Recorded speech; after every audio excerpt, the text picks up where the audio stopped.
Hi everybody, and you are all welcome to the world of English. I am Shailendra Chatterjee, and we are here with yet another important topic today, and the topic is sentence arrangement. I'm sure आप इस बात को समझ रहे होंगे कि sentence arrangement बेहद important topic होता है आपके एग्ज़ाम का, क्योंकि लगभग 5 मार्क्स के क्वेश्चंस तो आते ही हैं और छोटा सा पैराग्राफ होता है, ज़्यादा बड़ा नहीं। तो एक छोटे से पैराग्राफ में पढ़कर 6 सेंटेंसेस ऑन एन एवरेज होते हैं। कुछ एग्जाम में देखा गया 8 तक गया था, कुछ में 4 तक भी गया है, तो ऑन एन एवरेज 6 की मैं बात कर रहा हूँ। तो 6 सेंटेंसेस होते हैं, उन सेंटेंसेस को पढ़कर जरा अंडरस्टैंडिंग डेवलप करके आपको अरेंज करना होता है। तो बहुत कठिन नहीं है, थोड़ी सी मेहनत की जाए, थोड़ा सा एक्सपीरियंस और थोड़ा स्किल डेवलप करें, थोड़ा इंटेलिजेंटली अगर हैंडल करें तो ये टॉपिक आपको 5 मार्क्स दे जाता है। हाँ, एक गलत भी हो जाए तो भी, एक छूट गया, एक नहीं कर पाए तो 4 मार्क्स ले आए। तो इस तरीके से ये टॉपिक बहुत बेनिफिशियल होता है, काफ़ी इंपॉर्टेंट है, काफ़ी अहम है, आपको ये टॉपिक ज़रूर करना चाहिए, राइट। लेकिन क्या चैलेंजेस आते हैं, क्या मुश्किलें आती हैं और कैसे उनको हैंडल करना है, किस तरह का स्किल ढूंढता है आप में, ये सारी चीज़ों पे हम जरा डिस्कस करना चाहेंगे। तो सबसे पहले तो सीधी सी बात है कि सेंटेंस अरेंजमेंट टॉपिक में आपके अंदर का जो कोहेसिवनेस स्किल है, cohesiveness skill, coordination skill, congruence skill या लिंकिंग स्किल, उसी का टेस्ट है ये। तो this is a test of linking of the sentences, यानी कि 6 सेंटेंसेस में कैसे हम उनको लयबद्ध तरीके से पेश करें, ऑर्डरिंग कैसे ठीक से सेट करें। टॉपिक के कई नाम हैं, सेंटेंस अरेंजमेंट बोलते हैं, रीऑर्डरिंग ऑफ सेंटेंसेस बोलते हैं, जंबल्ड सेंटेंसेस बोलते हैं, पैरा जंबल्ड सेंटेंसेस बोलते हैं, जिक्सॉ सेंटेंसेस के नाम से भी जाना जाता है। कई नाम है, लेकिन काम एक ही है कि प्रॉपर ऑर्डरिंग सेट करना, प्रॉपर सीक्वेंस सेट करना, यही है सेंटेंस अरेंजमेंट के बारे में। तो कौन से, किस तरह के अप्रोच होना चाहिए, how to handle the questions, इसके बारे में मैं थोड़ा सा आपको रफली एक आइडिया देना चाहूँगा। फिर हम कुछ क्वेश्चंस भी करेंगे ताकि ये टॉपिक थोड़ा आसान बन जाए, नहीं पॉइंट। तो आइए कुछ फैक्ट्स की तरफ बढ़ते हैं। तो जब भी सेंटेंस अरेंजमेंट आप कर रहे हैं तो एक चीज़ याद रखिए, सबसे पहला काम होता है आपका सारे सेंटेंसेस को इंडिविजुअली पढ़ लें आप। पढ़ने के बाद एक रफ अंडरस्टैंडिंग जरूर डेवलप करें कि कहना क्या चाह रहा है, थीम का अंडरस्टैंडिंग। तो पहला पॉइंट आ जाएगा आपका रीड सेंटेंसेस को पढ़ लीजिए एक बार, सारे सेंटेंसेस को, एंड ग्रैब द थीम, और जरा थीम क्या है उसको जरा उसके ऊपर पकड़ बनाए, कहना क्या चाह रहा है, what is the author trying to convey, ये पहला काम है। अब जब आपने थीम समझ लिया कि ऑथर क्या कहना चाह रहा है, चाहे सेंटेंस उठपटांग है, अभी तो ऑर्डर नहीं है, लेकिन फिर भी एक आइडिया आपको मिल जाएगा कि what is it talking about. उस अंडरस्टैंडिंग के बाद अब आपको क्या करना है, उसके बाद आपको तय करना है कि सेंटेंसेस का ऑर्डरिंग क्या होगा, पहले कौन सा सेंटेंस आएगा, बाद में कौन सा सेंटेंस आएगा। तो इसके लिए क्या करें, एक साथ अगर आप 6 सेंटेंसेस को देखते हैं तो जरा मुश्किल होगा। तो क्या करें, कोई भी एक सेंटेंस पढ़ा आपने तो जरा सा देखिए इसके साथ मिलता जुलता कौन सा सेंटेंस आ रहा है, यानी कि छोटे छोटे पेयर पहले बनाएं।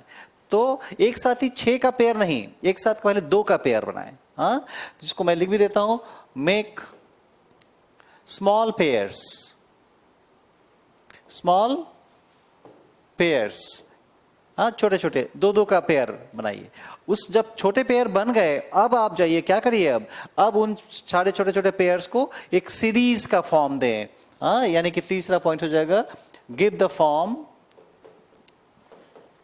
Of a series.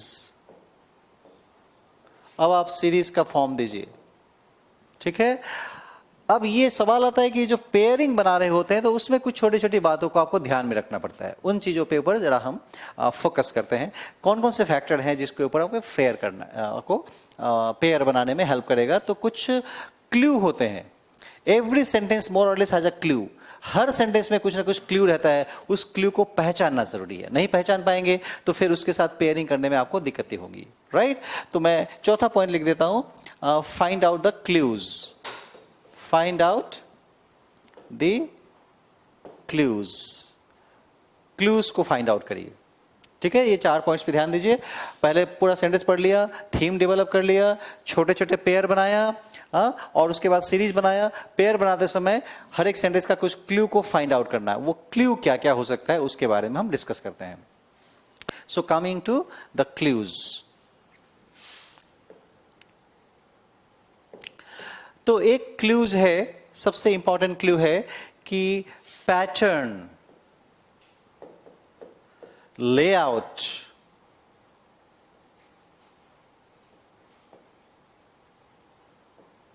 और फॉर्मेट ऑफ राइटिंग। राइटिंग का एक लेआउट है, एक पैटर्न है, एक फॉर्मेट है। उस फॉर्मेट को आपको समझना होगा, ये पहला क्लू है। तो हम फॉर्मेट की बात डिस्कस करेंगे। दूसरी बात याद रखिए, इसके अलावा दूसरा जो क्लू है वो एक क्लू आता है similarity.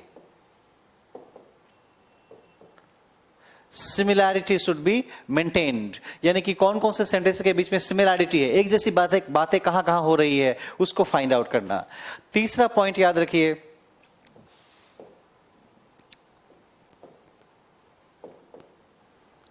Opinion and fact theory. Opinion and fact theory, कौन सा सेंटेंस ओपिनियन है, कौन सा फैक्ट है, तो ओपिनियन और फैक्ट को ढूंढ ढूंढ कर हम छोटा छोटा पेयर बनाएंगे, इसमें हेल्प मिलेगा।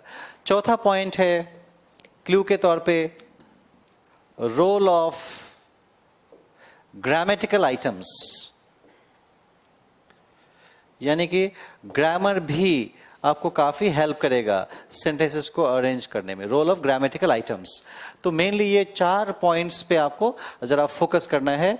ये इसी 4 के ऊपर फोकस करके आज की क्लास है आपकी। तो सबसे पहला क्या है, पैटर्न, लेआउट और फॉर्मेट ऑफ राइटिंग।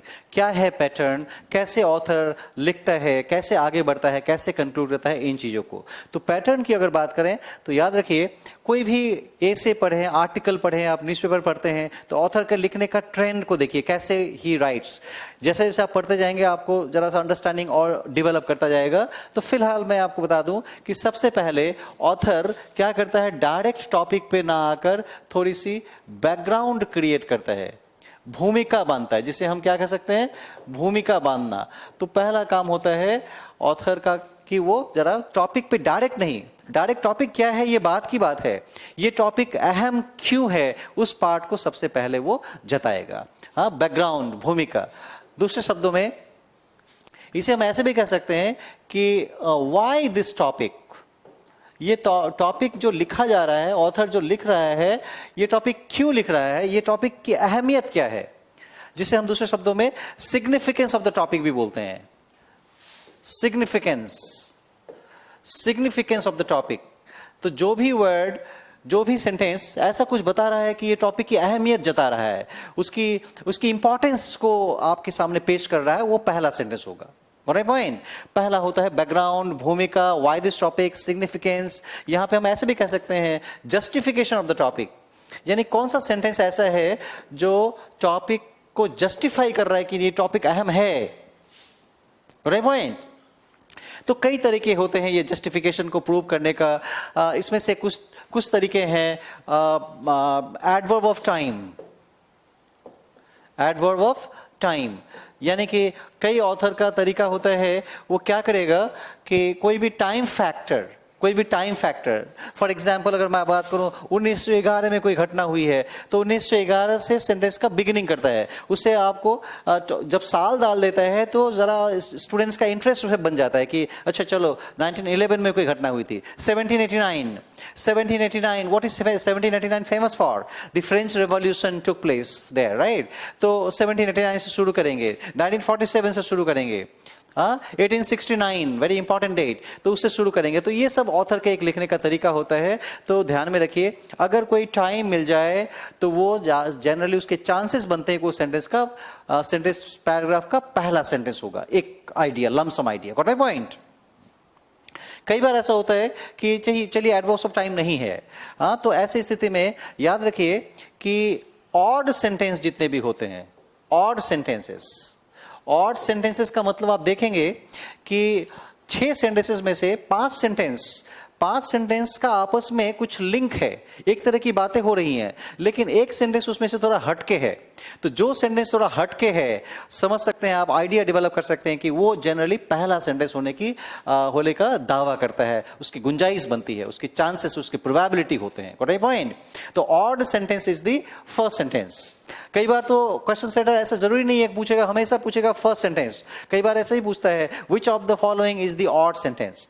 तो जो सेंटेंस ऑड है उसी को आप समझ जाएं, बाकी से मेल नहीं खा रहा है तो उसके पहले सेंटेंस होने की गुंजाइश बन रही है। Correct point? So the odd sentence is the first sentence. Time factors वाले पहले सेंटेंस होते हैं। क्लियर? कई बार ऑथर क्या करता है, कुछ शब्दों का इस्तेमाल करता है, जैसे कई बार लिखता है there is, there was, there are, there were, there have been, there has been, has been, have been, इस तरह से कई तरीके से देयर से वो सेंटेंस का बिगिनिंग करता है, तो इसके भी पहला सेंटेंस होने का चांस बनता है। Got my point? तो ये सारे आपके कुछ परिचय हो गए कि कैसे हम पहले वाले सेंटेंस को पहचाने। वो थोड़ा हटके होगा, थोड़ा अलग होगा, थोड़ा वो जस्टिफिकेशन की बात करेगा। कई बार ऐसा भी होता है, और भी मैं जरा सा समझा देता हूं। कई बार पहला सेंटेंस क्या होता है, तो कुछ ही किसी महान व्यक्ति की कुछ कथन, कोटेशंस भी होते हैं। अगर किसी महान व्यक्ति ने कुछ कहा है, कभी जवाहरलाल नेहरू की फेमस कोट क्या है, क्या कहा था उन्होंने? आराम हराम है, to rest is to rust. Subhash Chandra Bose का कोटेशन क्या था? You give me blood I will give you freedom. तो तुम मुझे खून दो, मैं तुम्हें आजादी दूंगा। गांधी जी का है डू और डाई। तो इस तरीके से लाल बहादुर शास्त्री जय जवान जय किसान। तो हर लोगों का कुछ ना कुछ अपना एक कोटेशन होता है। तो कोटेशन वाले सेंटेंसेस के पहला सेंटेंस होने की गुंजाइश जबरदस्त होता है। Correct point? तो अब पहला सेंटेंस का ये सारा पहचान हुआ। क्लियर है? भूमिका बांधना है ना, जस्टिफिकेशन करना, टाइम फैक्टर होना, देयर इज देयर वाज का होना, कोटेशन होना, ये इशारा कर रहा है कि हो सकता है ये सेंटेंस पहला हो। ठीक है? और भी फैक्टर्स होते हैं, क्योंकि हम कभी भी एक बार कमिटमेंट एक बार अगर बना लिया था फर्स्ट, तो फिर वो बदल नहीं सकता, ऐसा नहीं। ध्यान में रखेंगे कि कई बार बदलेगा कुछ खास वजह से, उसकी बात हम आगे करेंगे, कुछ जिक्र करेंगे, लेकिन फिलहाल बेसिक आइडिया के लिए आप इतना लेके चलें। This what is one part. Clear?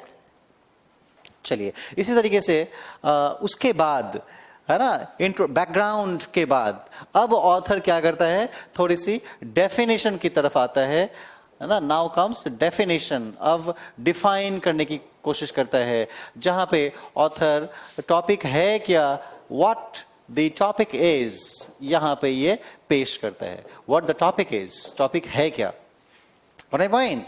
तो पहले क्या था, व्हाई दिस टॉपिक, अब है व्हाट द टॉपिक इज। पहले इस टॉपिक की जरूरत क्या है, और उसके बाद ये टॉपिक है क्या। कहने का मतलब, मान लीजिए अगर करप्शन के ऊपर कुछ लिखना है, तो ऑथर सबसे पहले ही करप्शन क्या है नहीं बताएगा। हाँ, ऐसा नहीं बोलेगा कि corruption is very bad for our country, because of corruption there is poverty in our country, the political leaders are responsible for corruption, they should be shot dead. No, not like that. ये काम बाद का है। क्या corruption है ये तो थोड़ा बाद में, पहले करप्शन के ऊपर लिखना क्यों जरूरी है। तो कुछ ऐसे सेंटेंसेस आप देखिए, this topic is also going to help you in essay writing. आप जब ऐसे लिख रहे होते हैं तो आपको देखना पड़ता है कि पहले मैं क्या लिखूं, उसके बाद क्या लिखूं। तो जब आप ऐसे लिखते हैं तब भी याद रखिए कि पहले ही आप टॉपिक क्या है उसको एक्सप्लेन मत करिए, पहले बताइए इस टॉपिक की जरूरत क्या है, सिग्निफिकेंस क्या है। तो करप्शन के ऊपर लिखने का सिग्निफिकेंस क्या है पहले ही समझाइए। तो क्या हो सकता है, तो corruption in every sphere of life there is corruption. हर जिंदगी के हर मुकाम पे, हर जगह, हर देश में करप्शन है कहीं ना कहीं, कम या कमोबेश। तो करप्शन चूंकि हर जगह है, हर व्यक्ति की लाइफ में है, इसलिए करप्शन के ऊपर कुछ लिखना बनता है। स्ट्रेस के ऊपर कुछ लिख रहे हैं तो पहले क्या बताएंगे, पहले ही स्ट्रेस क्या है नहीं बताएंगे, पहले बताएंगे स्ट्रेस पढ़ना क्यों जरूरी है। तो कोई ऐसा व्यक्ति है दुनिया में जो स्ट्रेस से अछूता हो, जिससे स्ट्रेस से कोई मतलब नहीं है। Everybody is in stress. तो पहले हम इस चीज़ों को इसको एक्सप्लेन कर देंगे, पहले बता देंगे कि एवरीबॉडी मोर और less is has some stress in some sphere of life. कभी ना कहीं students are in stress, teachers are in stress, management is in stress, the subordinate is in stress, the employer is in stress, the employee is in stress. Since everybody is, father is in stress and children are in stress, so since everybody is in stress more or less, let us write something about stress. तो ये भूमिका बांधना हुआ। तो पहले आप पहला शुरू किया जस्टिफिकेशन, उसके बाद बताया स्ट्रेस क्या है, या उसके बाद बनाया करप्शन क्या है, तो ये थोड़े से बाद की बात है। Got point? Next line. अब इतने के बाद अब जनरली जो आप लिखेंगे या ऑथर लिखते हैं, यानी कि सेंटेंस अरेंजमेंट को आगे बढ़ा रहे हैं हम, अब आ जाएगा बॉडी ऑफ द पैराग्राफ, है ना, मेन बॉडी, जिसमें ऑथर जनरली क्या करता है, जो भी डेटा है ऑथर के पास, जो भी फैक्ट है, जो भी इंफॉर्मेशन है ना, जो भी इंफॉर्मेशन है, जो भी डिटेल है, वो यहाँ रखने की कोशिश करता है। यहाँ पे ऑथर जो भी मेरिट डिमेरिट वगैरह है, मेरिट डिमेरिट, या फिर उसको मैं यूज मिसयूज अगर बोलूं, ठीक है, ये सब यहाँ रखता है। Fact, detail, merit demerit, use misuse यहाँ पे रखता है बॉडी। ये थोड़ा बड़ा पार्ट होता है, right? This is a bit better, bigger than other parts. इसके बाद आकर ऑथर क्या करता है, ध्यान दीजिए, उसके बाद ऑथर अपनी सजेशन बताता है, अपनी राय। ऑथर क्या राय क्या है? अब राय देने के लिए सुझाव आप देते हैं तो कुछ शब्दों का इस्तेमाल करते हैं, कुछ टेलर मेड वर्ड है सजेशन देने वाला। जैसे अगर हम बात करें should is a word of suggestion, must is a word of suggestion, ought to is a word of suggestion, या फिर अगर थोड़ा सा सजेशन का स्ट्रॉन्ग बनाए, इंस्ट्रक्शन बोले, तो फिर हो सकता है need to, has, have, had के साथ to। तो ये सब सजेशन, इंस्ट्रक्शन जैसे शब्द हैं। तो अगर आप पैराग्राफ जब पढ़ रहे हैं और कोई कहीं पे आपको इस तरह के वर्ड्स दिख जाएं, तो समझ जाइए वो जरा नीचे की तरफ आएगा। Got it point? वो थोड़ा नीचे की तरफ। शुरू कैसे किया था, या एक बार फिर से बैकग्राउंड, भूमिका बांधा, उसके बाद डिफाइन किया, उसके बाद बॉडी पे आया, बॉडी के बाद फिर क्या किया, अपना सजेशन दिया। अब आप देखेंगे करप्शन के ऊपर कुछ लिख रहे थे, तो करप्शन कैसे खत्म होगा, उसके कुछ सजेशन। तो आपके जो भी सजेशन है तो वो आप यहां पे डाल दीजिए। तो क्या सजेशन लगता है आपको, करप्शन कैसे खत्म होगा? तो कई तरह के लोग कई तरह की बातें करते हैं, लेकिन मैं तो यही बोलना चाहूंगा कि the anti corruption movement should start with I. Corruption के खिलाफ अगर संघर्ष है तो वो कहां से शुरू होना चाहिए? मैं से। मैं अगर करप्शन फ्री हूं, इस तरह का भावना अगर सब लोग रखें कि मुझे मैं दूसरे को नहीं बदल सकता हूं, मैं मंत्री जी करप्ट है, एमएलए एमपी करप्ट है, वहां पे मेरा पहुंच नहीं है, I can not do what I can do, I can make my self free from corruption. तो अपने आप में हर बंदा अगर ये आई को ठान ले तो शायद बहुत हद तक करप्शन खत्म हो जाएगा। करप्शन के भागी हम भी होते हैं। जब रेड लाइट में कोई ट्रैफिक रूल हम वायलेट करते हैं तो हमारी भी कोशिश होती है कि जरा एक नहीं गुलाबी पत्ता निकाल कर थमा दें ट्रैफिक पुलिस को, कौन कितने पचड़े में फंसेगा, नहीं क्या होगा, किस तरह के चालान कटेंगे, क्या होगा, तो थोड़ा सा शॉर्टकट अपना लिया। गवर्नमेंट ऑफिस में दौड़ते दौड़ते बड़े परेशान हो गए तो करते गवर्नमेंट क्लब को कोशिश करते हैं कि चलो 200 रुपये दे दिया भाई, ये काम करा देना जरा। तो ये हम भी तो करप्ट हैं। तो corruption, anti corruption movement will start with I, तो वहां से शुरू करिए। तो ये सजेशन है, तो सजेशन पार्ट यहां पे रखेंगे आप। This is important part. लेख लिख रहे हैं आप, बहुत अच्छा लिखा आपने, लेकिन अपना सजेशन अगर नहीं दिया तो आपका लेख का अच्छा मार्किंग का उम्मीद मत करिए, क्योंकि आपने कुछ बताया ही नहीं। लेख का सबसे अहम पार्ट है कि how you think, what is the improvement, how will improvement come. तो ये है आपका सजेशन। और सजेशन के बाद अब ऑथर क्या करता है, अपने बातों को कंक्लूड करने की कोशिश करता है। So then comes conclusion, conclude करता है। कंक्लूजन के वर्ड्स कुछ देख लीजिए कैसे कैसे वर्ड्स इस्तेमाल होते हैं। तो कंक्लूजन के वर्ड्स हैं therefore, hence, thus, so, in this way, in this way, in this manner, इस तरीके से, टू समराइज, टू समराइज, या इन अ नॉटशेल, इन अ नॉटशेल। तो ये सारे वर्ड्स हैं, सजेशन वाले वर्ड्स हैं। तो ये ऐसा वर्ड सब जब दिख जाता है तो याद रखिए ये शुरुआती दौर में नहीं आएगा, जनरली एक पॉइंट को कंक्लूड करने के लिए होगा। या फिर पूरा फाइनल कंक्लूजन होगा। कंक्लूजन दो तरह के हो सकते हैं, एक कंक्लूजन है कि ओवरऑल टॉपिक का कंक्लूजन, और एक होता है एक टॉपिक में कई पॉइंट्स हैं तो बीच बीच में आप एक पॉइंट को बताया, उसके बारे में बातें लिखी और फिर उस पॉइंट को कंक्लूड कर दिया, नया पॉइंट उठाया, तो ऐसे भी हो सकता है। तो conclusion can be of two types, partial conclusion और फाइनल कंक्लूजन। तो ये एक पार्ट है आपके सेंटेंस अरेंजमेंट का। अगर इसके बारे में थोड़ा आइडिया रखें तो शायद it is going to help you to much an extent so far as sentence arrangement is concern. Clear है यहाँ तक? अब वो वापस आते हैं। इसके अलावा मैंने कुछ और बातें कही थी आपको। क्या कहा था देखिए, और थोड़ा सा कि पैटर्न के बाद सिमिलैरिटी, एक तरह की बातें एक साथ। अगर हम बोल रहे हैं कि रोहित इज इंटेलिजेंट और कहीं पे दिख रहा है मोहित इज ऑल्सो इंटेलिजेंट, तो ये दोनों के इंटेलिजेंट होने की बातें होनी एक जैसे बातें हैं, तो दोनों को उठाकर एक साथ रख लीजिए। एक सेंटेंस में कहीं पे देख रहे हैं रोहित इज इंटेलिजेंट, एक में देख रहे हैं मोहित इज ऑल्सो इंटेलिजेंट, कहीं पे देख रहे हैं कि this factor is crucial for the development of the country, और एक जगह और देख रहे हैं कि this factor is also important, equally important for the improvement. तो आप दोनों को देख रहे हैं एक जैसी बातें हो रही हैं, तो दोनों को उठाकर एक साथ रखिए। Similarity should be maintained. हाँ, हम कुछ प्रैक्टिकल करके भी देखते हैं। अगला मैंने लिखा है ओपिनियन एंड फैक्ट थियरी। इसको समझना बहुत जरूरी है, क्योंकि आजकल आपके केवल सेंटेंस अरेंजमेंट नहीं, कॉम्प्रिहेंशन कर रहे हैं, पैसेज कर रहे हैं, वहां भी एक सवाल आता है which of the following is the opinion of the author, या which of the following is a fact. तो ऐसे भी कई बार सवाल पूछे जाते हैं, तो इसके बारे में थोड़ा सजग रहना है, सतर्क रहना है। तो कैसे पहचानेंगे ओपिनियन और कैसे पहचानेंगे फैक्ट को? आपको पहचानने में कोई दिक्कत तो नहीं होती है? अगर दिक्कत होती है तो दो जगह मुश्किलें आएंगी, कॉम्प्रिहेंशन में भी और सेंटेंस अरेंजमेंट में भी। मैं एक सेंटेंस बोलता हूं आपको। मान लीजिए एक सेंटेंस है, Sachin is the best cricketer. मैं यहां लिखता हूं Sachin is the best cricketer. Sachin is the best cricketer. जरा बताएं ये ओपिनियन है या फैक्ट है? इज इट एन ओपिनियन और अ फैक्ट? तो this is an opinion, not a fact. आप बोलेंगे क्यों, ये तो फैक्ट है, सचिन बेस्ट क्रिकेटर है। मैं बोलूंगा नो, इट चेंजेस। जो चीज बदल सकता है person to person, place to place और सिचुएशन टू सिचुएशन, वो फैक्ट नहीं है। फैक्ट नहीं बदलेगा। देखिए, आप बोलते हैं Sachin is the best cricketer, हो सकता है आपका फ्रेंड बोले no Kohli is the best, कोई आपका और फ्रेंड बोले no Ganguly is the best, someone may say no Rohit Sharma is the best. ये तो मैन टू मैन वेरी कर रहा है।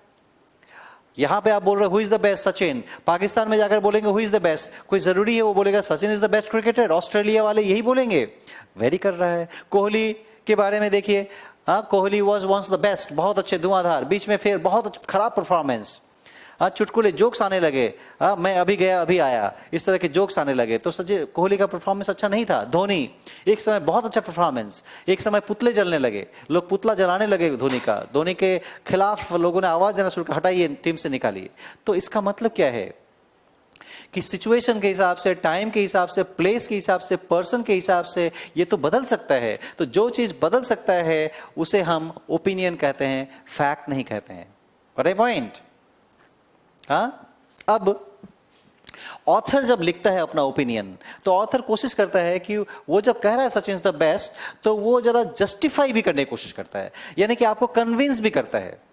केवल ओपिनियन देकर छोड़ नहीं देता, क्योंकि ओपिनियन तो ऑथर ने दे दिया, लेकिन क्या उसके रीडर उसकी बातों को मान लेंगे? कोई गारंटी तो नहीं है। रीडर उसकी बातों को ना भी मान सकते हैं। रीडर सोचेंगे नहीं, ऑथर को ऐसा लगता है, मुझे नहीं। तो इसलिए ऑथर का काम है जरा जस्टिफाई करना। तो क्या करता है, अपनी ओपिनियन को किसी फैक्ट से जस्टिफाई, कंसोलिडेट या स्ट्रेंथन करने की कोशिश करता है। जैसे मैं एक सेंटेंस लिखता हूं, इसी के बाद मैं जोड़ रहा हूं, देखिए, after all he has been conferred, provided, honored, he has been conferred with the Bharat Ratna, he has been conferred with the Bharat Ratna. अब जरा बताएं, अब ये सेंटेंस ओपिनियन है या फैक्ट है? He has been conferred with the Bharat, Sachin को भारत रत्न दिया गया है। इज इट एन ओपिनियन और a fact? It's a fact. क्या आपका दोस्त बोलेगा नो, कोहली को दिया गया है भारत रत्न? या पाकिस्तान वाले क्या बोलेंगे, इंजामामुल हक को भारत रत्न दिया गया है? या क्या ये बदलेगा? It can not. तो ये फैक्ट है, तो फैक्ट्स रिमेन अनचेंज्ड। तो समझ गए आप, ओपिनियन और फैक्ट को पहचानने में दिक्कत नहीं आएंगी। Opinions are changeable, facts are unchangeable. उस आधार पे जज कर लीजिए, देखिए बदल सकता है या नहीं बदल सकता है, उस आधार पे आप तय कर लेंगे। I get my point? मैं अगर बोलूं SBI is the best bank, SBI is the best bank, opinion है या फैक्ट है? It is an opinion. आपको हो सकता है कोई दूसरा बैंक लगे। जब आप ICICI बैंक जाते हैं तो वहां पे आपको, आपके पास उठकर लोग एम्प्लॉइज आते हैं, how may I help you? आपकी परेशानी को देखते हैं, आपको पैसा जमा करना है, मशीन में पैसे डाला आपने, काम नहीं कर रहा है, नहीं कर पा रहे हैं, उठकर वहां से बंदे आ जाएगा, वो देख रहा है कि आपको परेशानी आ रही है, he will come and help you. और SBI में जाएं तो SBI के बंदे उठकर आपके पास आएंगे, क्या पूछेंगे, हाउ मैं हेल्प यू? आप परेशान हो जाएंगे पूछते पूछते, नहीं कहाँ जाना है, क्या करना है। तो इसका मतलब आपको कौन सा बैंक अच्छा लगा? ICICI, इसे आपको बेस्ट लगा। तो डिफर करता है। हाँ, कुछ लोगों को SBI अच्छा लग सकता है, कुछ को अलग अलग बैंक अच्छा, तो ये ओपिनियन है, SBI is the best bank. लेकिन अगर बात करूं मैं बोलूं SBI is the largest bank, SBI is the largest bank, तो लार्जेस्ट तो है, सबसे ज्यादा ब्रांचेस की अगर बात करें तो कौन सा बैंक है? That is SBI। Correct point? तो दिस इज अ फैक्ट। यानी कि जो चीजें बदल सकता है ओपिनियन, जो चीज नहीं बदल सकता है फैक्ट। तो इसी आधार पे जब भी ऑथर लिखता है तो अपनी ओपिनियन और फैक्ट का कॉम्बिनेशन से वो लिखने की कोशिश करता है। आप भी ऐसा करें। आप भी कुछ बोल रहे हैं, कुछ लिख रहे हैं, तो केवल अपना ओपिनियन देकर छोड़ मत दीजिए। कई बार इंटरव्यू होता है, आपको पूछा जाता है may I know some of your strengths, may I, what is your strongest point, what are your strong points, कई बार पूछता है, तो आप बोल देते हैं कुछ भी, एक जैसे I am hard working, I am fast learner. क्या आपको लगता है कि आपने कह दिया मैं फास्ट लर्नर और आपके इंटरव्यूअर कन्विंस हो गए? नहीं, वो कन्विंस कब होंगे? जब आप जरा जस्टिफाई करेंगे, आप क्यों कह रहे हैं आप हार्ड वर्किंग, कैसे आप हार्ड वर्किंग है, जस्टिफाई करिए, पुष्टि करिए, तब तो समझ में आएगा वाकई अब लग रहा है कि वजन आया। तो अदरवाइज हल्का हो जाता है आपका कम्युनिकेशन। तो कम्युनिकेशन का, चाहे ओरल कम्युनिकेशन हो या रिटन कम्युनिकेशन हो, उसका एक स्ट्रॉन्ग पॉइंट होता है ओपिनियन एंड फैक्ट का combination. Correct point? Why do you think you are a fast learner? उसको जस्टिफाई करिए, तभी तो समझ में आएगा। तो ऑथर्स भी क्या करता है, अपने अपने ओपिनियन को जस्टिफाई करता है। आप जरा एक सिंपल इंसिडेंस, आप जब इंक्वायरी के लिए आए थे, आपको बताया गया BSc is the best institution, BSc is number 1। क्या आपने मान लिया था आंख बंद करके? आपने तो नहीं माना। हाँ, तो इसका मतलब है कि ये बोलना बेकार गया कि BSc इज द बेस्ट या BSc इज नंबर 1। तो ये चीज कब आपके दिमाग में आया? आपने जरा को रिलेट किया। आपको जब ये बताया गया कि BSc has been functioning since 1993, 1993 से कंपनी परफॉर्म कर रहा है, तो कितने हो गए? 93 से 7 और 19, 26 ईयर्स। तो आपको लगता है कि चलो एक ऐसी ऑर्गेनाइजेशन जो 26 ईयर्स से इम्पार्ट कर रहा है ट्रेनिंग, इस तरह की चीज़ों को पढ़ा रहा है, तो शायद कुछ भी नहीं तो 26 साल बहुत होते हैं। इतना बड़ा एक्सपीरियंस वाला बंदा अगर है तो शायद कुछ भी नहीं तो बहुत कुछ होगा। I getting point? तो एक्सपीरियंस काउंट्स। तो ये चीजें आपके दिमाग में सेट होता है। अगर हम बात करते हैं, it has a big publication house, BSc has a big publishing, it's a big publishing company. It has a number of books on various subjects. Banking Services Chronicle is one of the leading magazines in the banking sector.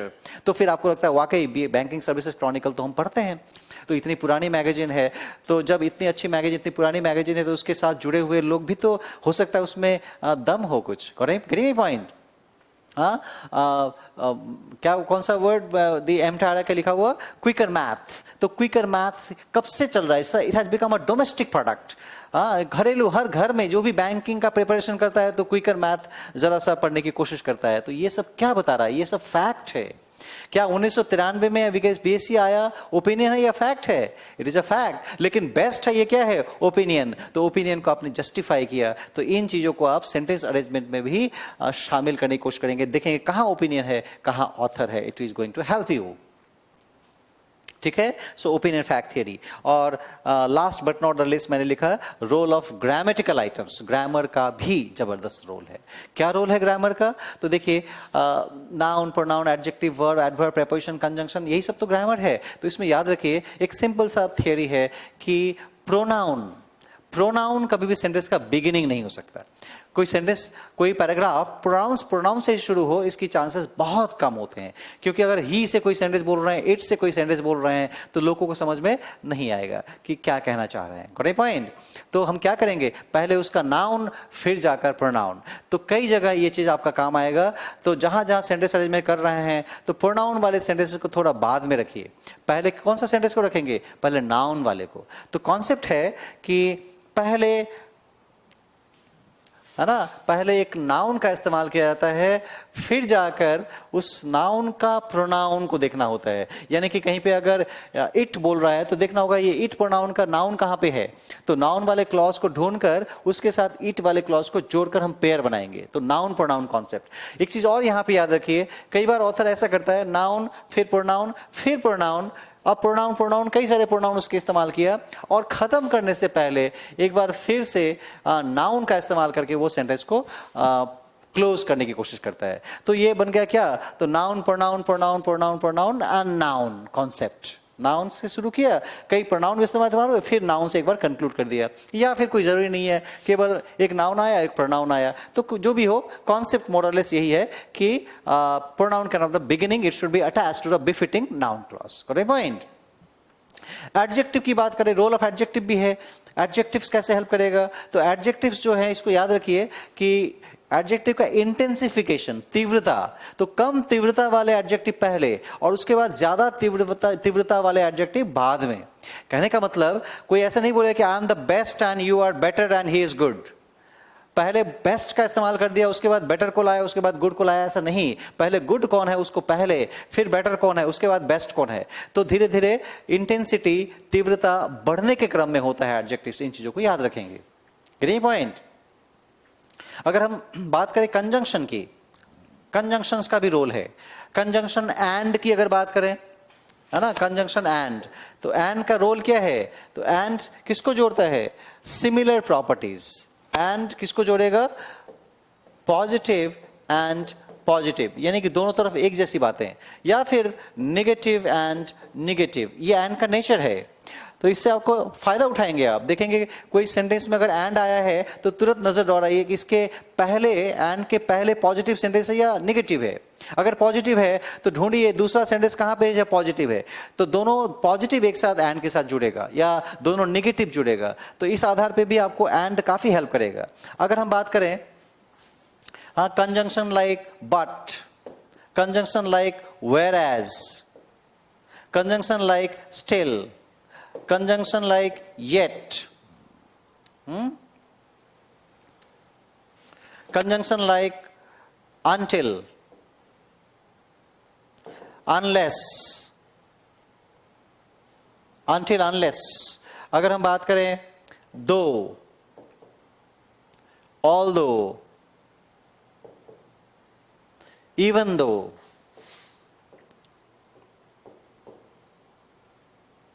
though, although, even though, in spite of, despite, despite। तो on the contrary,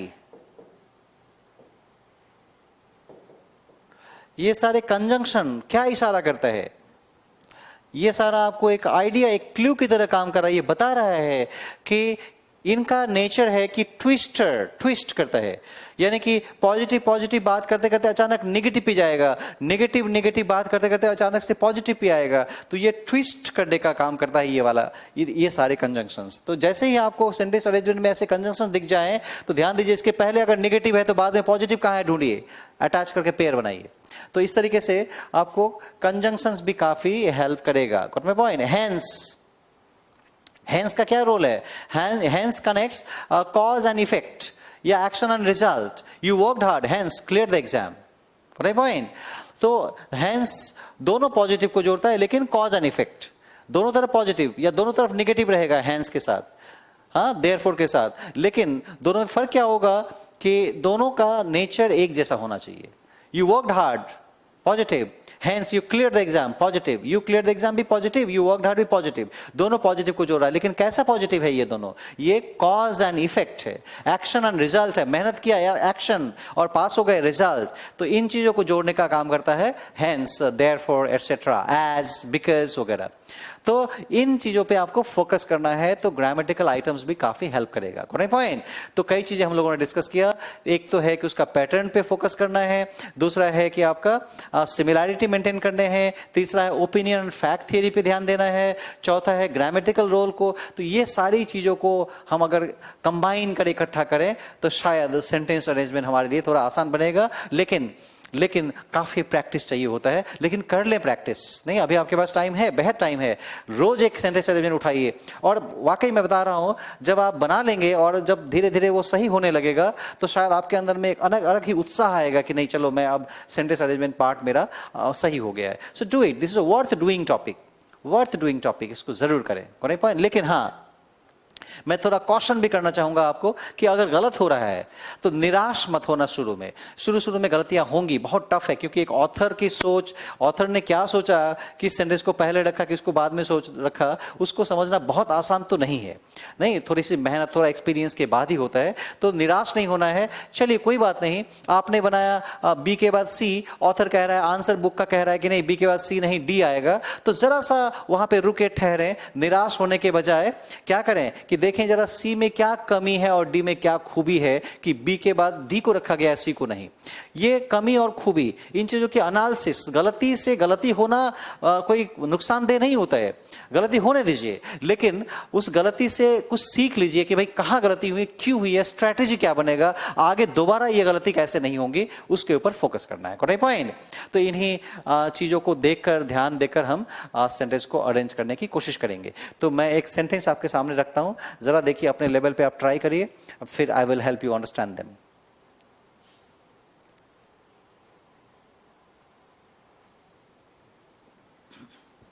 चलिए, एक question है, 1 to 5, 5 sentences हैं, और ये पांचों को जरा अरेंज करके आप इसको एक ऑर्डर देने की कोशिश करें। तो 2 minutes for you, try your best, then I will come back and explain this. जरा अपने लेवल पे ट्राई करिए।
Fine, you might have tried by this time, हाँ ज़रूर कोशिश की होगी आपने।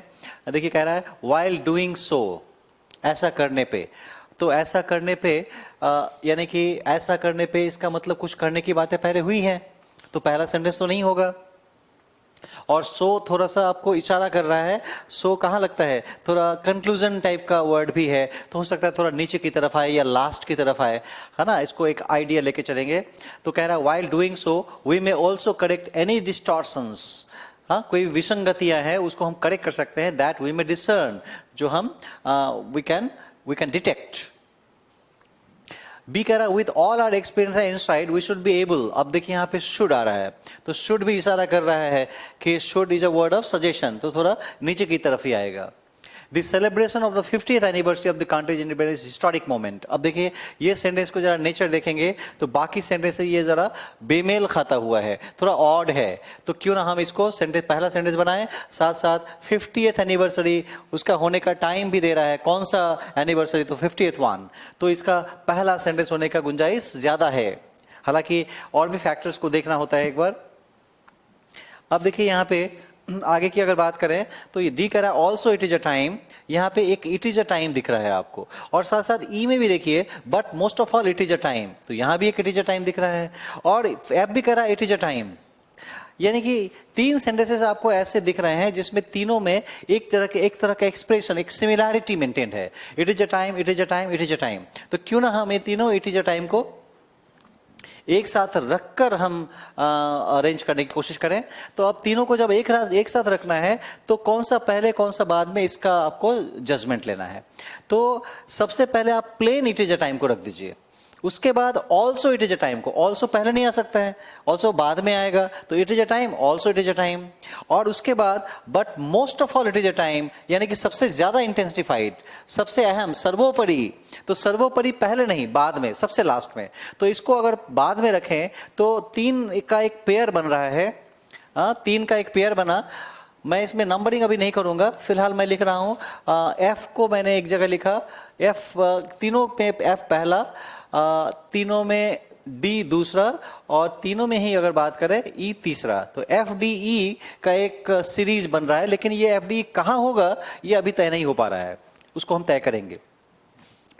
अब अगर देखें सी को आप पहला सेंटेंस बनाया आपने, उसके बाद ए और बी बचा, तो फिर से एक बार नजर दौड़ाइए कि शुड तो बाद में सजेशन की तरफ, तो क्यों ना हम इसको बाद की तरफ रखें, और वाइल डूइंग सो से हम चीजों को कंक्लूड कर रहे हैं, तो इसको अगर कंक्लूड करें, इसको सजेशन रखें, तो बी और ए है ना, तो एक जगह फिर पेयर बना बी ए, तो एक जगह सी है, सी से शुरुआत है, उसके बाद एफ डी और बी ए। अब साथ आता है कि सी के बाद बी ए रखें या एफ डी रखें, तो बी ए तो लास्ट की तरफ, सजेशन कंक्लूजन, तो इसमें तय हो गया कि सी से शुरू हुआ, एफ डी ई का एक साथ पेयर बना, और सजेशन बी है, और ए कंक्लूजन से सेंटेंस को पूरा किया, यानी C F D E B A is the answer. Correct point. अब सीरीज जब बन गया, अब जाकर आंसर दीजिए। पहले ही आप, कई बार लोग कोशिश करते हैं कि which of the following to the fourth, जरा देखें फोर्थ को, कुछ नहीं मिलेगा, जब तक सीरीज नहीं बनाया तब तक नहीं बन पाएगा। अब कितना टाइम लगेगा, आप सीरीज बना दिया, आप बोलिए फोर्थ कौन सा है, which is the fourth statement, तो आ जाएगा E is the fourth statement. तो इस तरीके से बाकी सेंटेंस लास्ट बोल रहा है, सिक्स्थ या लास्ट सेंटेंस तो ए है, तो ये आंसर हो जाएगा। तो अब आपको आंसर देने में ज्यादा दिक्कत नहीं आएगी। Correct point. तो ये एक सेंटेंस है जहां पे हम लोगों ने देखा कि पहले टाइम फैक्टर को रखा, एक जैसी बातों को एक साथ रख दिया, और उसके बाद सजेशन और फिर कंक्लूजन। तो इस हिसाब से हमने पहला वाला सेंटेंस का बनाया, राइट। इसी तरीके से अगर हम बात करें, अब जरा ये सेंटेंस को देखिए, A B C D E F G H, कितने हैं, 3 3 6 2 8। ये थोड़ा बड़ा है ना, इतने बड़े जनरली नहीं आते हैं, लेकिन बड़ा छोटा मैटर नहीं करता है। आपको क्या देखना है कि आप उसका सीरीज, आप उसका लिंक पकड़ पा रहे हैं नहीं, किसके बाद कौन सा आ रहा है वो, तो पहले एक बार पढ़ लीजिए, एक आइडिया डेवलप कर लीजिए क्या कहना चाह रहा है, उस आइडिया के आधार पे छोटा छोटा पेयर, है ना, पेयर बनाते समय उसके क्लूज पे थोड़ा फोकस करिए, कौन क्या क्लू है। फिर पेयर जब बन गया तो अब उसको सीरीज का फॉर्म दीजिए, और सीरीज बनने के बाद फिर आंसर दीजिए which is first which is second. ठीक है, तो जरा सा आप इसको भी ट्राई करें, 2 मिनट्स फॉर यू, अपने लेवल पे देखिए, फिर मैं एक्सप्लेन करता हूं।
So you might have tried, थोड़ा टफ लगा होगा आपको।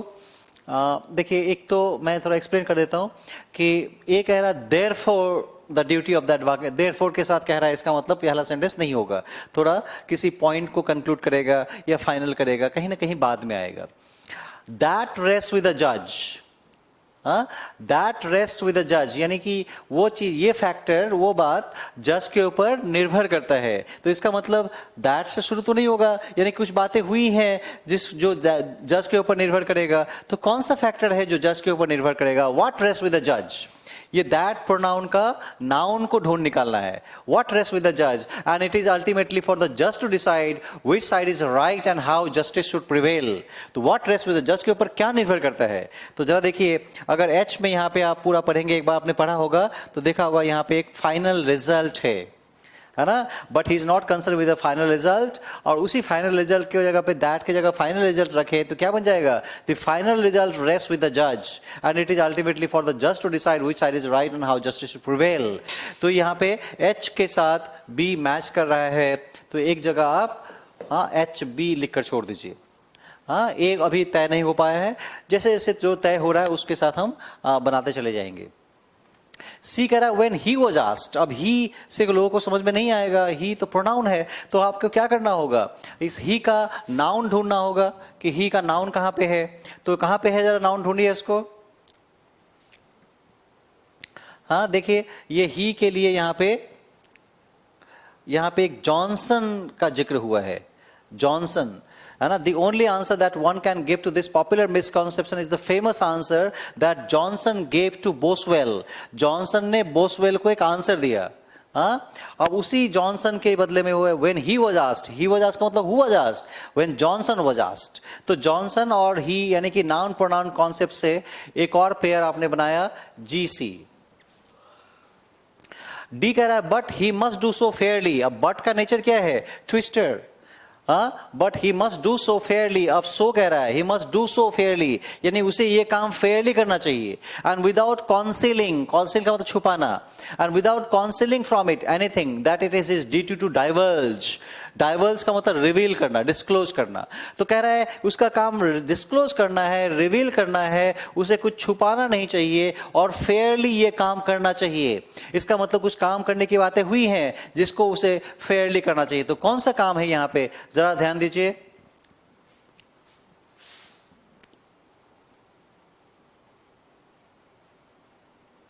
तो यहां पे एक चीज याद दीजिए, यहां पे एक सेंटेंस है एफ में, he is after all the client's mouthpiece and he must put before the court all aspects of the case which are favourable to his client.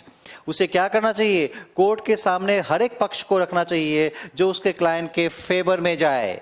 तो यही जो कह रहा है, यानी कि कोर्ट के सामने तथ्यों को रखना, तो वो कैसे रखना चाहिए? तो यहां पे देखिए, ये आ गया फेयरली।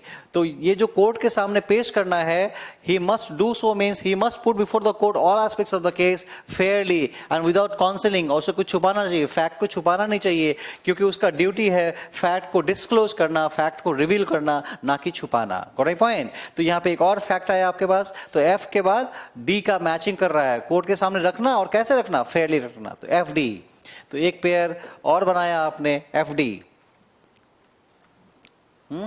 ई कह रहा है there is a belief that an advocate's function consist for the most part of showing white is black and black is white. अब यहाँ पे एक चीज याद दीजिए, देयर इज से शुरू किया है, तो जहां भी there is, there was, there are, there were जैसे तरीके के एक्सप्रेशन मिल जाए तो एक आइडिया बनाई कि इसके पहला सेंटेंस होने का गुंजाइश रहता है। तो हो सकता है ई पहला सेंटेंस हो, लेकिन एक बार और आपको देखना है बाकी सेंटेंसेस को भी। बाकी सेंटेंस को एक बार फिर से देखिए, ही is after the client's mouthpiece वगैरह ठीक है।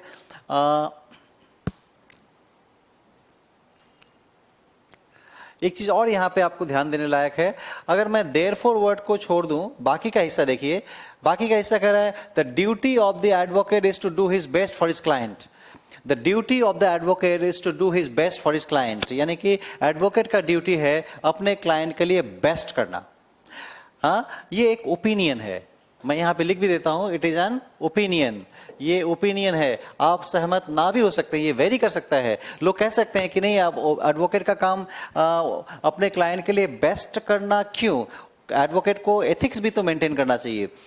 एक क्रिमिनल क्राइम करके आता है और बोलता है एडवोकेट को कि सेव मी, तो उसे एडवोकेट को क्यों बचाएगा? वो नहीं बचाना चाहिए, उसे तो बोलना चाहिए नहीं, क्राइम करके आया हूँ मैं क्यों बचाऊंगा। ऐसा भी तो धारणा हो सकता है आपका। आप हो सकता है ऑथर से डिफर करें। तो ऑथर का काम है कि जब भी वो कह रहा है कि एडवोकेट का ड्यूटी अपने क्लाइंट के लिए बेस्ट करना है, तो इसका पुष्टि करेगा। क्यों लग रहा है, क्यों कह रहा है ऑथर कि एडवोकेट का काम अपने क्लाइंट के लिए बेस्ट करना है, तो वो जस्टिफिकेशन देखिए कहीं पे है क्या, उसको ढूंढ लीजिए आप। हाँ, तो अब एफ का पहला वाला पार्ट देख लीजिए, क्या कह रहा है? He is after all the client's mouth piece.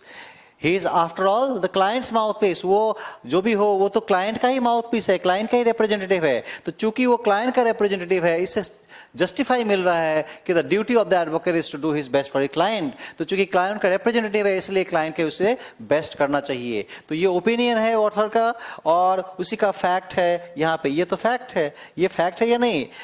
क्या एडवोकेट क्लाइंट का माउथपीस होता है या नहीं होता है? वो होता तो है, ये फैक्ट है। तो इस ओपिनियन फैक्ट का भी एक पेयर बन सकता है, यानी कि एएफ का एक पेयर बना। तो एक पेयर बना एएफ, और एएफ जब बनाएंगे तो एफ के साथ डी पहले से बना हुआ था, तो इसके पहले आकर ए जुड़ गया। तो 1 से 2 भले, 2 से 3 भले, धीरे धीरे बढ़ रहा है, तो एएफ डी। ठीक है, इस तरह से छोटे छोटे पेयर बनाने की कोशिश करिए, कहाँ किसके साथ किसका जुड़ाव बन रहा है, फिर हम सीरीज बनाएंगे।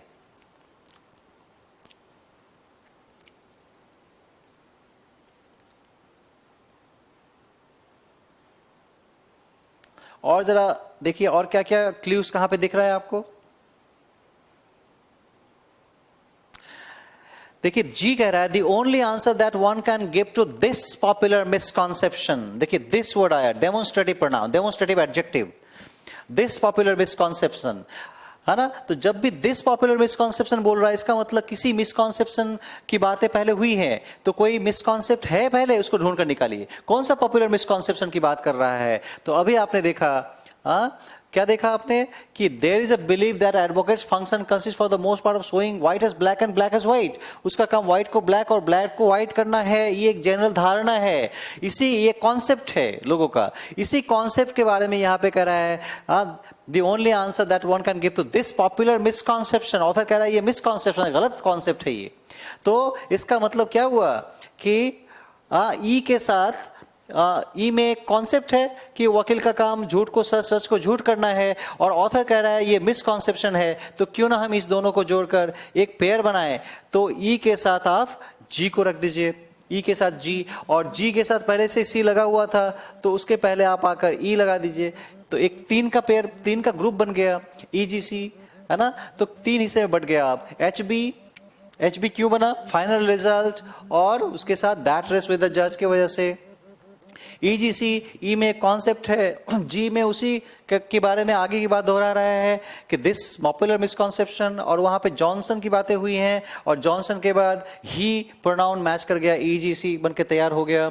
ए में एक ओपिनियन है कि ड्यूटी एडवोकेट का अपने क्लाइंट के लिए बेस्ट करना है, उसका फैक्ट है एफ कि after all he is the client's mouthpiece, और क्लाइंट्स माउथ की बेस इसके बाद कह रहा है उसे कोर्ट के सामने तथ्यों को रखना चाहिए। कैसे रखना चाहिए? तो डी फेयरली रखना चाहिए। तो H B E G C F D ये बन गए। अब आपने एक और देखा कि देरी से शुरू कर दिया, यानी कि ई जी सी पहला सेंटेंस हो गया, ई G C is the beginning. अब बचा क्या? ई जी सी हट गया, बचा एच बी और एफ डी। तो इसके बाद क्या रखेंगे? ई जी सी के बाद एच बी या ई जी सी के बाद एफ डी? एक बार जज करिए तो आपको दिखेगा ई जी सी के बाद ए एफ डी मैच कर रहा है ज्यादा, और एच बी में दैट रेस्ट विद द जज, and it is ultimately for the जज। अल्टीमेटली वर्ड का इस्तेमाल हुआ है, तो ये थोड़ा बात की तरफ। तो क्यों ना हम E G C F D और लास्ट में जाकर एच बी को रख दें। तो this is the proper sequence of the sentence, E G C F D H B. अब आप पॉज करके इसको एनालाइज फिर अपने लेवल पे कर सकते हैं, देख सकते हैं कहाँ पे मुश्किलें आई, कैसे बना, है ना। थोड़ा टफ था, थोड़ा बड़ा था, हालांकि इसके बाद कुछ छोटे छोटे सेंटेंस भी तरह तरह के, हर तरह के हैं। तो let us see some small sentences. हाँ, इसका आंसर देने में आपको दिक्कत नहीं होगी। E G C F D H B. अब अगर पूछता है फर्स्ट कौन सा है तो ई होगा, लास्ट कौन सा है तो बी होगा, फोर्थ कौन सा है तो ए होगा, उसमें दिक्कतें अब नहीं आएंगी, फटाफट कर लेंगे आप। केवल पहले आप सीरीज बनाने की कोशिश करें। अब अगला है कुछ छोटा छोटा सेंटेंस है, 4 ही सेंटेंस है, और दूसरा बेनिफिट इसका ऑप्शंस भी है। हाँ, तो जरा आप ये दोनों क्वेश्चन को ट्राई करिए, 12 और 13, देखिए क्या आंसर होना चाहिए। हाँ, सो 2 मिनट्स फॉर यू।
फाइन, छोटे छोटे सेंटेंस आपने जरूर ट्राई किया होगा। यहाँ पे देखिए, कह रहा है it was with this invincible spirit. This invincible spirit जब बोल रहा है, इसका मतलब कुछ इनविंसिबल स्पिरिट की बातें पहले हुई हैं, तभी तो इसका मतलब क्या, इसकी बातें पहले हुई हैं। हाँ, तो ये आइडिया दे रहा है आपको कि कहीं ना कहीं कुछ स्पिरिट की बातें हुई हैं। तो यहाँ पे देखिए, एक war of liberation demanded great spirit, यहाँ पे भी स्पिरिट आया। तो स्पिरिट और दिस स्पिरिट एक साथ मैच कर रहा हो, तो हो सकता है डी और ए का एक पेयर बने, है ना, हम बना कर रख रहे हैं, आगे देख लेंगे फिर कोई बदलाव आए तो, है ना, डी और A. Japan surrender is not India surrender, quotation है, ये पहला ऊपर की तरफ आ सकता था, पहला सेंटेंस बन सकता था, लेकिन एक गड़बड़ हो गया क्या, तो इसमें एक प्रोनाउन ही आ गया। यहाँ पे अगर नेताजी रहता तो ये शायद पहला सेंटेंस बन सकता था, तो ये पहला नहीं होगा, लेकिन हाँ ऊपर की तरफ रहेगा। हाँ, तो ये थोड़ा ऊपर की तरफ ही रखेंगे बी को। और इसके साथ देखेंगे इसका नाउन कहाँ है, उसको शुरू में जोड़ देंगे। और सी कह रहा है the revolutionary spirit of Netaji was never dampen even after surrender of Japan.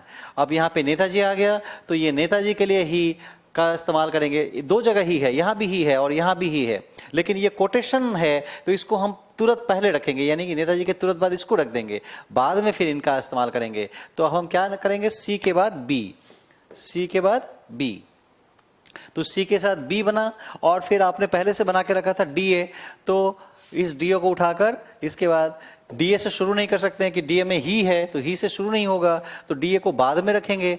तो पहले सी से शुरू करिए नेताजी, उसके बाद बी, उसके बाद डी, उसके बाद ए। तो एक बार पढ़ के देखिए, the revolutionary spirit of Netaji was never dampen even after the surrender of Japan. Japan surrender is not India's surrender, he said. He knew that a war of liberation demanded great spirit, great sacrifice, courage and patience. And it was with this invincible spirit that Netaji opposed Wavell's offer. यहाँ पे फिर आ गया एक बार कि नेताजी से noun से शुरू किया, 2 बार ही प्रोनाउन का इस्तेमाल किया, और फिर एक बार नेताजी का बात करके हमने क्या किया, सेंटेंस को कंक्लूड कर दिया। यानी कि यहाँ पे आ गया noun, pronoun, pronoun, noun, concept. Clear? इसी तरीके से इसके बाद वाला देखते हैं 13 नंबर। तो इसका CBDA कहां पे है? The answer is 5th one. 13 कह रहा है but all work is not education, हर काम शिक्षा नहीं है। हर काम शिक्षा नहीं है। अब यहां पे बट जब कह रहा है तो बट से सेंटेंस का बिगिनिंग नहीं होगा, इतना तो तय है, इसको कहीं बाद में रखेंगे। बट को छोड़कर बाकी हिस्सा कह रहा है all work is not education, हर काम शिक्षा नहीं है। हर काम शिक्षा नहीं है, ये ओपिनियन है, ये फैक्ट है। आप वेरी कर सकते हैं, आप कह सकते हैं क्यों नहीं, कोई भी काम हम करते हैं तो कुछ ना कुछ तो लर्न करते हैं, शिक्षा तो है, काम करने से हम सीखते हैं, तो आप वेरी कर सकते हैं। इसका मतलब ये वेरी आ सकता है, इसका मतलब ये फैक्ट नहीं है, ये ओपिनियन है। तो जब ऑथर कह रहा है कि हर काम शिक्षा नहीं है, तो ऑथर को क्या करना होगा, समझाना होगा कि क्यों ऑथर को लगता है कि हर काम शिक्षा नहीं है। तो देखिए कहां पे है इस तरह की बातें जो ये समझाए कि हर काम शिक्षा नहीं है। तो देखिए अगला सेंटेंस ही कह रहा है in India a majority of our people do hard work, strenuous physical work, but all are not educated. ये आर है, ठीक है, ऑल आर नॉट एजुकेटेड। ये तो सही है कि इंडिया में बहुत सारे लोग, ज्यादातर लोग जी तोड़ मेहनत करते हैं, हाँ, लेकिन शिक्षित नहीं है। ऐसा तो है या नहीं है? इंडिया के बहुत सारे लोग हैं जो बहुत मेहनत करते हैं, रिक्शा पुलर्स, पोर्टर्स, भारवाहक, कूली वगैरह, कितना मेहनत करता है वो। मकान बनाने के बिल्डर्स के जो वर्कर्स होते हैं इतनी मेहनत करते हैं, लेकिन इतनी मेहनत तो कर रहे हैं, वो जिंदगी भर मेहनत करते रह जाते हैं, लेकिन क्या वो शिक्षित बन पाते हैं? क्या वो शिक्षित हैं? कोई जरूरी नहीं है। तो इसका मतलब है कि ऑथर ने जो कहा all work is not education, उसका पुष्टि मिल रहा है दूसरे वाले सेंटेंस में कि इंडिया के लोग बहुत मेहनत करते हैं लेकिन शिक्षित नहीं है। इसका मतलब पुष्टि हो गया कि हर काम शिक्षा नहीं है। यानी कि ओपिनियन फैक्ट, ए हो गया ओपिनियन और एफ हो गया फैक्ट। इसके तहत हमने एक पेयर बना दिया। क्या बनाया? A B, opinion fact. हाँ, लेकिन क्या ए बी से सेंटेंस का बिगिनिंग हो सकता है? नहीं हो सकता, इसलिए कि बट से शुरू हो रहा है, तो ए बी कहीं बाद में आएगा। क्लियर यहां तक? आगे देखते हैं। सी कह रहा है इट एम्स, इट फिर प्रोनाउन, तो प्रोनाउन से हम शुरू नहीं करेंगे, पहले तो नाउन आना चाहिए। और नीचे है work, work is that activity, तो वर्क नाउन है और इट उसका प्रोनाउन है। तो नाउन प्रोनाउन कॉन्सेप्ट के तहत डीसी। और डीसी को इधर लगाएं या इधर लगाएं? तो इधर तो नहीं लग सकता है क्योंकि ए से शुरू नहीं हो सकता है, बट है, तो हम क्या करेंगे, डीसी को शुरू में ले आए। अब देखिए अब कैसे सेंटेंस बना, work is that activity of man, that activity of man है ये, ठीक है, ये मिसप्रिंट हो गया है। That activity of man which has a definite objective, ये डेफिनिट है। I am sorry for the inconvenience. Definite objective. Work is that activity of man which has a definite objective. It aims, it का मतलब work aims, it aims at concrete and objective realization of ideas and is of great educative value. But all work is not education. In India, a majority of our people do hard work, strenuous physical work, but all are not educated. तो DCAB, अब देखिए DCAB कहाँ पे है, तो पहला वाला option. आगे नहीं पॉइंट? कैसे कैसे आप सेंटेंस को अरेंज कर रहे हैं, को ध्यान दीजिए। इसी तरीके से जरा सा आप कोशिश करें 2 मिनट में 14-15 को सेट करें। So quickly try 14 and 15. Session is yours for 2 minutes.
Fine, so you might have tried them.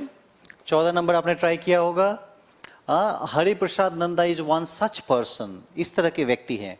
अब सच पर्सन जब बोल रहा है तो इसका मतलब है पर्सन के कुछ ट्रेट्स, कुछ हैबिट्स का डिस्कशन पहले हुआ होगा, तभी तो, नहीं तो सच पर्सन क्यों कहता। इस तरह के व्यक्ति हैं, किस तरह के व्यक्ति हैं, कुछ व्यक्ति की गुण, कुछ बातें हुई होंगी, तो ये पहला नहीं होगा। A few of them, अब यहाँ पे ऐसा कुछ तो है नहीं कि them का मतलब प्लूरल, them का मतलब प्लूरल, तो हमें क्या ढूंढना है, प्लूरल नाउन को ढूंढना है। तो प्लूरल नाउन कहाँ है, तो देखिए यहाँ भी तो हरिप्रसाद नंदा सिंगुलर है, यहाँ भी ही सिंगुलर है, यहाँ पे एक दिख रहा है द पार्टीशन, ये पार्टीशन है, ठीक है। The partition of India into India and Pakistan made a number of migrants to India penniless. The partition of India and Pakistan made a number of migrants to India penniless. अब यहाँ पे देखिए एक word आया migrants, है ना, migrants जो migrate कर गए, तो migrants प्लूरल है और इसके साथ them मैच कर रहा है, तो C के साथ B का एक मैचिंग बन रहा है ना। तो एक जगह आप C के साथ B को लेकर छोड़ दीजिए, है ना, क्लूज के सहारे हम समझेंगे, और सेंस तो देखना ही भी है। और एक और जगह दिख रहा है कि यहाँ पे ही रोज है और यहाँ पे हरिप्रसाद नंदा है, तो ए और डी है, तो एक जगह पेयर बन रहा है ए डी। हाँ, हरिप्रसाद नंदा और ही, हाँ, माइग्रेंट्स एंड देम, तो ये पेयर बना। अब हम देखेंगे कि क्या सी बी के बाद ए डी रखें या ए डी के बाद सी बी रखें, तो ए डी को पहला नहीं कर सकते क्योंकि सच पर्सन आया है, तो क्यों ना हम सी बी से शुरू करें, सी बी से शुरू कर ए डी से उसको एंड करें, सी बी ए डी। तो सी बी ए डी एक बार पढ़ के देखते हैं। The partition of India and Pakistan made out number of migrants to India penniless, penniless का मतलब मनीलेस, कंगाल बन गए, हाँ, दरिद्र बन गए जब पार्टीशन हुआ। हाँ, जब इंडिया और पाकिस्तान का पार्टीशन हुआ तो लोग जो आए पाकिस्तान से इंडिया आए तो खाली हाथ आए, हाँ, वो कुछ ला नहीं पाए, तो कंगाल बन गए थे, हाँ, किसी तरह से जान बचाकर वहां से निकल आए, तो इसी की बात कर रहा है पेनीलेस। उसके बाद a few of them, अब उन्हीं माइग्रेंट्स में से कुछ, a few of them had a spark, spark का मतलब फायर, आग, चिंगारी था, फायर था, कुछ कर गुजरने की तमन्ना। A few of them had a spark of proved adventure, adventure लेने का, साहस लेने का, and their initiative, dedication and sincerity brought them spectacular success।